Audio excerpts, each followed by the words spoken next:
We are just a few days away from Easter, so I thought we would read The Donkey Who Carried a King by R.C. Sproul. Let's read. One day, a little boy named Riley came home from playing with some of the other boys in his neighborhood. He was crying as he came into the kitchen to find his mother. She saw him and asked, "Riley, what's wrong?" Riley's lip trembled, and he tried to wipe away his tears. He was 8 years old, and he didn't like to cry, but he couldn't help it. He said, "Mommy, every time we play games, the other boys pick me last. It hurts so much." Just then, Riley's father and grandfather walked in. Riley's mother told them, "Riley has had a hard day. The other boys have been picking him last for their games." Riley's father put his arm around his son. "I understand that," he said. "Sometimes I was the last one for games when I was your age." Riley was surprised. "Really?" he asked. His father nodded. "Yes," he said. "I remember how much it hurt when it happened to me." Riley looked down. "I think they pick me last because I'm not very good at the games we play," he said. His father said, "Since your grandfather is here, maybe he can help you with this. What do you think, Grandpa? What should Riley do?" Grandpa thought for a second, then said, "Riley, have you ever heard about the donkey who carried a king?" The corners of Riley's mouth tipped up in a smile because he knew he was about to hear another of Grandpa's wonderful stories. "No, Grandpa," he said, "I've never heard that story, but I'd love to hear it now." So Grandpa sat down and Riley sat on his knee. Riley didn't feel too old for that. "You know, Riley," Grandpa started, "several years ago I went to Jerusalem and I saw a funny sight. Lots of people rode on little donkeys. The donkeys in Jerusalem are small compared to the ones here in America. They only grow to be about 3 or 3.5 feet high. The sight of a grown man riding on one of these donkeys made me giggle. The man had to keep his knees bent way up to keep his feet from dragging on the ground, and the little donkey the man was riding just kept going right down the street, bearing the man on his back. I want to tell you about a donkey just like that little donkey I saw in Jerusalem. The donkey in my story had never been picked for anything. He wondered whether he would ever be chosen to do a job, but one day he was picked for a very special task. Many years ago, there was a little donkey named Davey. He lived in a village close to the holy city of Jerusalem.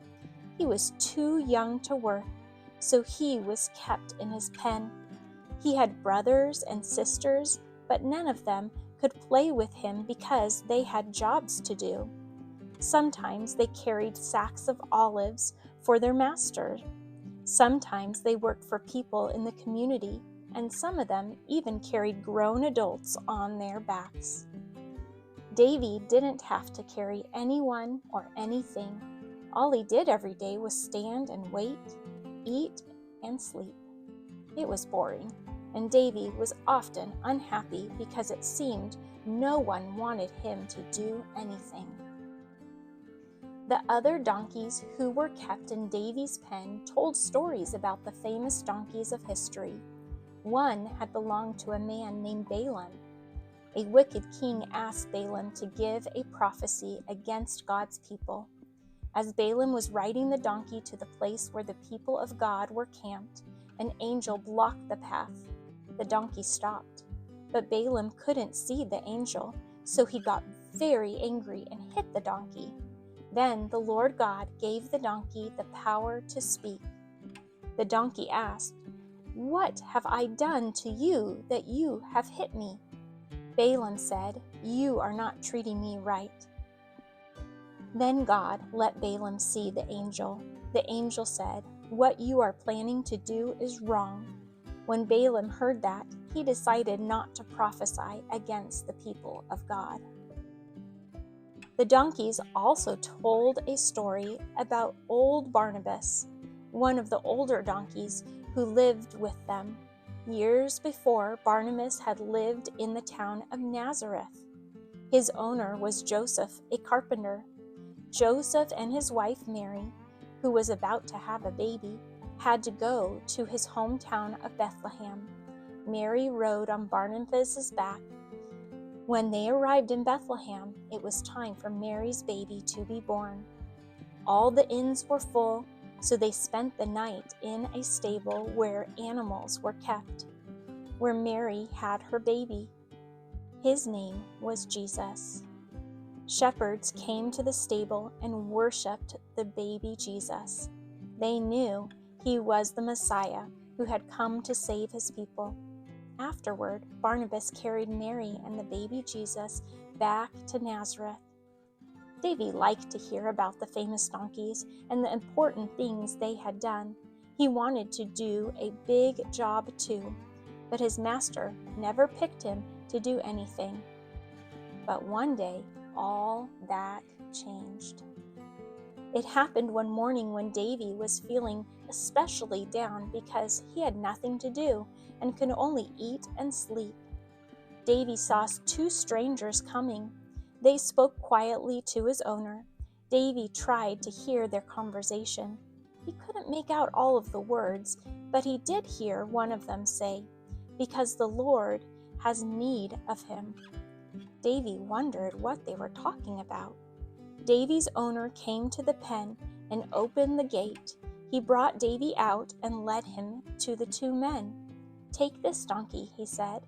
"His name is Davey. No one has ever ridden him before, but I think he will be able to do the job." Davey wondered, what are they going to have me do? Whatever it is, it seems important to these men. They led Davey down the road. Soon he saw a crowd. The two men spoke to the person who seemed to be in charge and called him by his name, Jesus. Some of the people in the group put their cloaks on Davey's back. Then, to Davey's astonishment, Jesus got on his back. It felt strange to have someone sitting on his back, but Davey was excited too. He started to walk towards Jerusalem, carrying Jesus.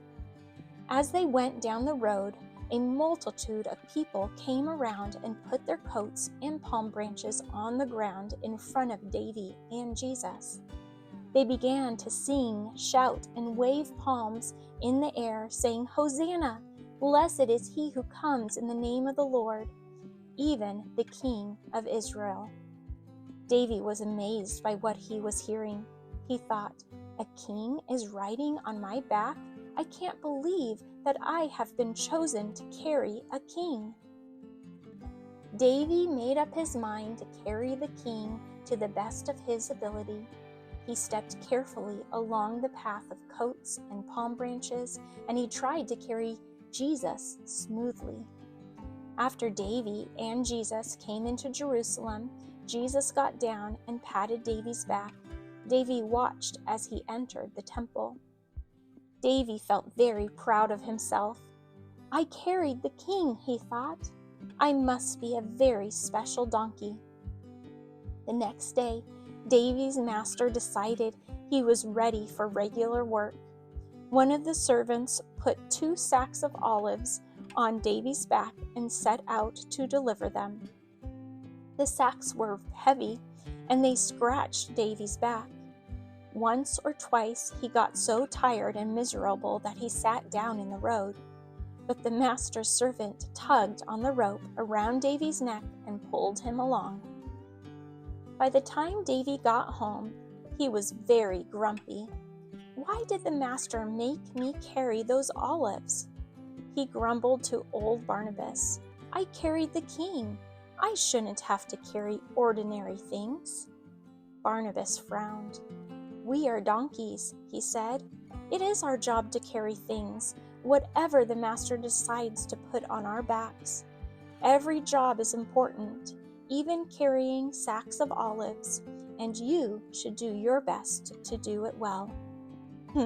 Davey said. "I don't think I'll ever enjoy this kind of work. I think I'm better at special jobs, like carrying important people." But Davey had to carry things every day. Sometimes he carried sacks of olives. Sometimes one of the servants rode him on an errand for his master. Davey didn't enjoy any of it. He couldn't understand why his master was giving him such ordinary tasks. One morning, one of his master's servants led Davey to a village on the other side of Jerusalem. As they were returning through the city, Davey saw a crowd coming down the street towards him. The people seemed to be shouting angrily at someone as they moved along. The servant led Davey to the side of the road so the crowd could pass. Davey saw the person the people were shouting at. It was Jesus, the king Davey had carried into Jerusalem amid such joy only a few days before. But now the people seemed furious at Jesus. Davey wondered about that. Then Davey noticed that Jesus was carrying something, a rough, heavy beam of wood. Jesus seemed to be struggling to carry the beam. With a gasp, Davey saw that Jesus was hurt. His back was covered with cuts and bruises, and his head was bleeding where it was being scratched by a circle of sharp thorns. Suddenly, Jesus fell.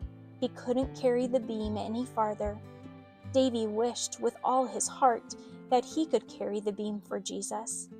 He tugged at his rope, but the servant held him back. The soldiers who were with Jesus grabbed a man from the crowd and made him carry the beam. The crowd went on down the street, and the servant led Davey away. He was confused and sorrowful. They shouldn't have made Jesus carry that awful beam, he thought. He is the king. Why did he have to carry it? And why were they so angry? When he got home, Davey found old Barnabas. "I saw something terrible today," he said. "The king I carried was hurt, and the people made him carry a big wooden beam. Why did they do that?" Barnabas looked at him kindly. "I remember when I carried Jesus and his mother home from Bethlehem," he said. His mother and his father knew that he would die to save his people. Someone had told them so. It seems that prophecy has come true. The king was carrying the beam of the cross on which he was going to be crucified. Davey was amazed. "So the king was being a servant to others," he said. "Yes, Davey," Barnabas said. "It is a terrible thing that he is being treated so badly, but what he is doing is wonderful." Davey was quiet for several minutes. At last he said, "If the king was willing to carry that terrible beam, I will not complain about carrying our master's olives. I will follow Jesus' example and be a willing servant." Grandpa looked at Riley and said, "Riley, until that day when Davey was picked to carry Jesus into Jerusalem, he had never been given anything to do. His master never picked him for even the easiest task. But the other boys do pick you for your games. So I'd like you to try to be thankful you have a chance to play. Can you do that for me, Riley?" "Yes, Grandpa," Riley said. "You're right. I know I should be thankful that I get to play, even if I'm chosen last." "Good," Grandpa said with a smile. "Also, do your best to be content with whatever you are asked to do, because every player and every role is important. If you are picked to do something special, don't get proud like Davey. If you are given a job that doesn't seem to be so much fun, do your best at your job anyway. Remember that God the Father chose Jesus for the worst job of all. but he did it willingly to please his Father and to save his people. Wow, you're right, Grandpa, Riley said. I never thought about it that way before. Grandpa gave Riley a quick hug. That's my boy, he said. But let me tell you the rest of the story, the part that Davey didn't understand. Jesus died on a cross that day. When he died, he gave his life to save his people from their sins. In a way, he carried their sins and their guilt by dying for them. He took the punishment that they deserved for sinning against a holy God, the punishment you and I deserve. He was a king, but he was a servant to his people. And do you know what, Riley? Jesus didn't stay dead. He rose again from the grave 3 days later, and he reigns forever with his Father in heaven. That's the best news of all. Riley grinned. It sure is, Grandpa, he said. He's the greatest king of all, and I want to serve him and do whatever he asks me to do, whether it's a little job or something very important. The end.